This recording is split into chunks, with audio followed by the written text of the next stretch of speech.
Put a finger down if you went to Argentina to visit and your husband's family warned you about being super careful about opening the door to your apartment and to not let anyone in behind you, because lots of people can try and scam you into letting them into your building and then can end up robbing your house.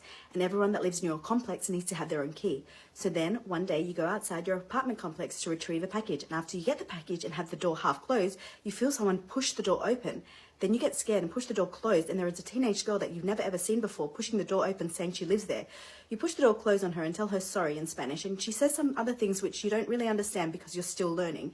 Your mother-in-law sees the whole thing and she tells you that you did the right thing and that many people could use young kids to try and enter buildings, so not letting anyone in is the right thing to do. So you go on with your night. Then at 11 p.m. at night you hear footsteps towards your door, and then someone slides a note under your door. The note is a threat in Spanish that reads, "If you leave my daughter standing outside on the street again, you will have to deal with me." Your husband isn't home, so you get scared and send him the note via WhatsApp. Him and his friends speculate and think it must be a note from the teenage girl who you closed the door on, because who threatens people these days?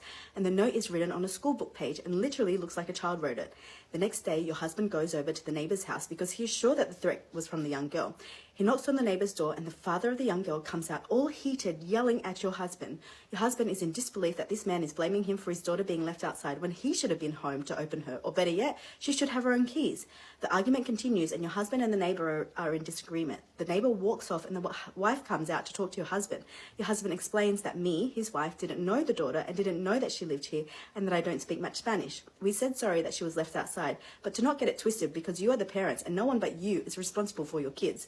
Then your video goes TikTok viral. Then the next day, someone commented on your video saying that they read this story before and that there is someone on Twitter talking about the same incident. You go on Twitter and you realize that the neighbor has a large following, more than you have, and he was talking shit about you.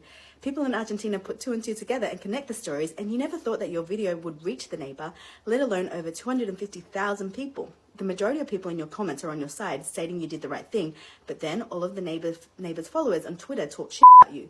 Then the video gets picked up by multiple Argentine news sites and gets even more coverage.